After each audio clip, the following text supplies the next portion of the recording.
Dave the Redneck Schultz, as the fans call you. You see something like this happen, it's got to be upsetting to you. It don't upset me at all. How Dr. D lost his WWF career is one wild story you don't want to miss. From Vince McMahon turning on him to that infamous moment he slapped a reporter, it was chaos from start to finish. His time in the spotlight was intense, unpredictable, and in the end, it all came crashing down because of the same fiery attitude that made him stand out. But what really made him a household name, at least for a while, wasn't just his wild character or in-ring talent. It was one explosive moment in the World Wrestling Federation that changed everything for him.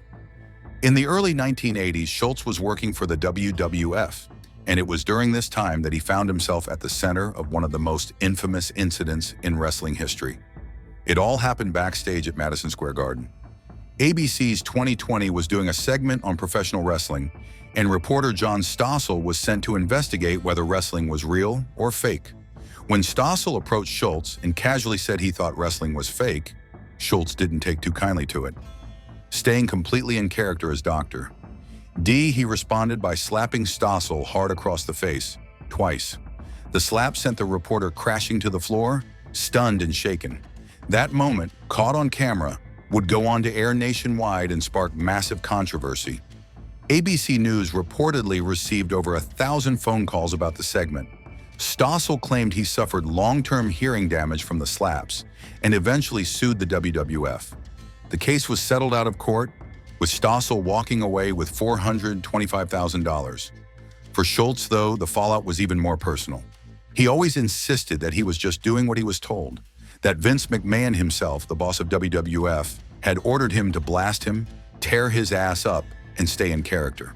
But whether that was true or not, it didn't save Schultz. He was fired from the company shortly after. While the Stossel incident was the most publicized moment of his career, some wrestling insiders believe it wasn't the only reason Schultz was let go. In fact, there's a long-standing rumor that what really cost him his job was a backstage run-in with none other than Mr. T. Around that time, the WWF was heavily promoting the first-ever WrestleMania, with Mr. T set to be one of the big stars of the main event. Apparently, Schultz didn't like the idea of a Hollywood celebrity stepping into the wrestling spotlight. According to various accounts, he confronted or even challenged Mr. T backstage, and things nearly turned physical. Although no actual fight happened, the situation reportedly made WWF officials nervous. WrestleMania's success depended heavily on Mr. T's participation. So between that and the Stossel mess, Schultz was shown the door. But his troubles with the WWF didn't end there.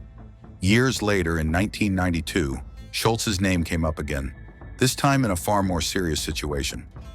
Former WWF referee Rita Chatterton had publicly accused Vince McMahon of sexual assault during an appearance on Geraldo Rivera's show.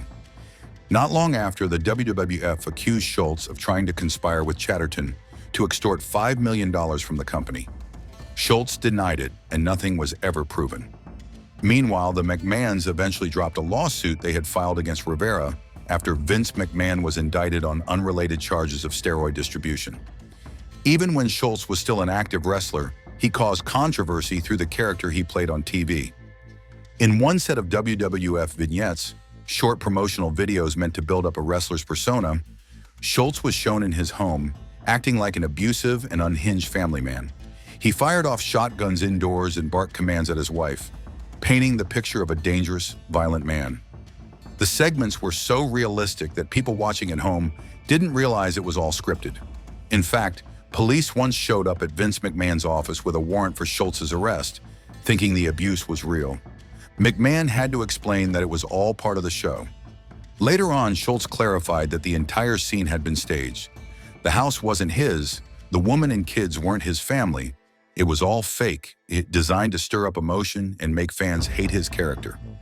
Apart from all these troubling events, he had a memorable career which started during the mid-1970s. Born on June 1, 1955, he was a tough kid with huge dreams. Schultz was trained by the legendary Herb Welch, one of the toughest old-school trainers in the business. It didn't take long for Schultz to break into the ring and make a name for himself. In 1976, teaming with Roger Kirby, he scored his first major title win, beating Bill Dundee and Big Bad John for the NWA Mid-America Tag Team Championship. He later teamed up with Bill Ash and won the same titles again, although they eventually dropped them to George Goulas and Gorgeous George Jr. later that same year. From the start, Schultz had a natural edge. He didn't just wrestle, he fought. That gritty style helped him climb quickly in the ranks, especially up in Canada.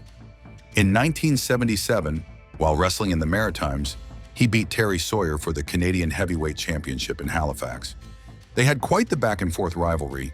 Schultz lost the belt briefly, but got it right back within days. He held on to it until the title was quietly phased out later that year.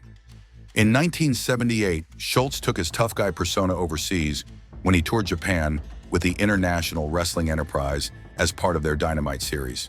He even wrestled inside a steel cage against Katsuzo Oyama, something rare in Japan at the time. During this tour, Schultz teamed up with another wild man, Ox Baker. Together, they brought some American-style chaos to Japanese rings. Back in the US, Schultz kept building his reputation. Although he lost to Bob Armstrong in a match for the NWA Southeastern Heavyweight Championship in 1978, he came back stronger the following year. In mid-1979, he was not only champion, but was also feuding with Ron Slinker.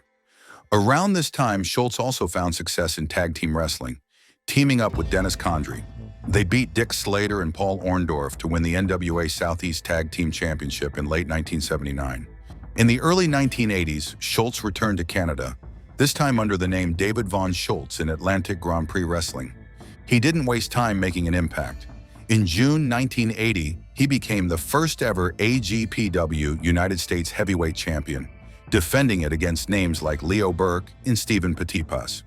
Toward the end of his time in AGPW, he was involved in a heated tag team feud against Burke and Petitpas while teaming with the Cuban Assassin. Next stop for Schultz was Stampede Wrestling, Stu Hart's famously brutal wrestling promotion in Calgary. In late 1980, he joined forces with manager J.R. Foley and became part of a heel stable called Foley's Army. He feuded with top names like Leo Burke and Mr. Hito over the Stampede North American Heavyweight title. Schultz even wrestled AWA World Champion Nick Bockwinkel in a rare interpromotional match. For a short time, he also teamed up with Honky Tonk Wayne as the Memphis Mafia, but like many wrestling alliances, it didn't last. Wayne eventually turned on him in a storyline where Foley had supposedly bought his loyalty. By 1983, Schultz had left Stampede and showed up in Vancouver's All-Star Wrestling, where he continued his feud with Honky Tonk Wayne. The two finally settled the score in a steel cage match, with Schultz emerging victorious. That same year, he returned to the United States and joined the American Wrestling Association, AWA, where he squared off with Brad Reingans, Jim Brunzell, and Buck Sumhoff. But his most high-profile feud came when he teamed with Mr. Sato to take on Hulk Hogan in a series of handicap matches. Their battle ended when Hogan and Andre the Giant teamed up and defeated Schultz, Saito, and Jerry Blackwell in a handicap match at the Salt Palace.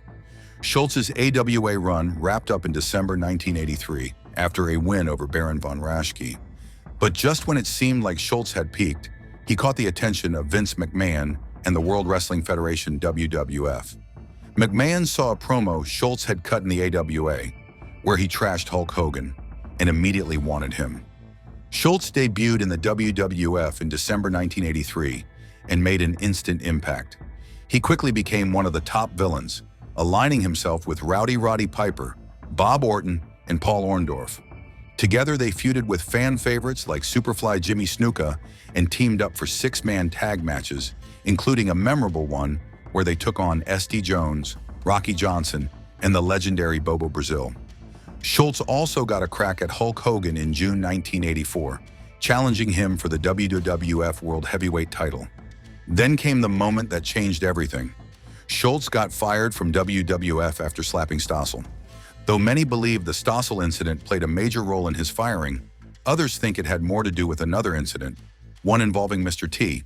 It's said that Schultz challenged Mr. T to a fight backstage at Madison Square Garden, which could have seriously jeopardized the main event of the first WrestleMania.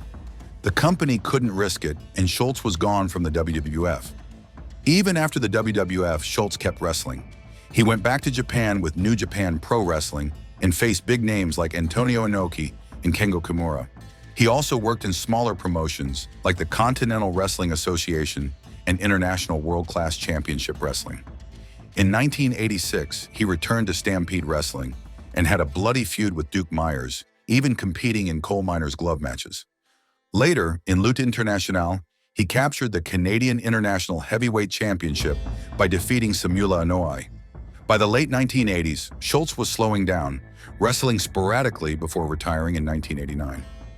After hanging up his boots, Schultz didn't fade away. He switched careers and became a professional bounty hunter. He started a successful bail bond business in Connecticut and tracked down fugitives for a living, applying the same no-nonsense attitude he had in wrestling. Even years after retirement, Schultz remained connected to wrestling. In the early 2000s, he appeared at fan conventions and was even considered for the Professional Wrestling Hall of Fame. In 2006, he was honored at a banquet alongside J.J. Dillon and Missy Hyatt. He took part in Q&A panels, gave shoot interviews, and stayed active in the wrestling community. In 2018, he released his autobiography, Don't Call Me Fake, telling his side of the story in his own words. Then in 2020, his life and infamous slap were featured in an episode of Dark Side of the Ring, introducing Dr. D to a new generation of fans and reminding everyone that David Schultz never played by the rules, inside or outside the ring. Schultz's time in wrestling may have been relatively short compared to some, but it was full of controversy, conflict, and unforgettable moments.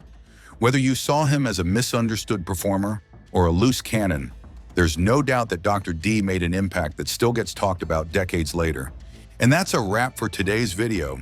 Don't forget to like and subscribe so you never miss an update. See you next time. Bye.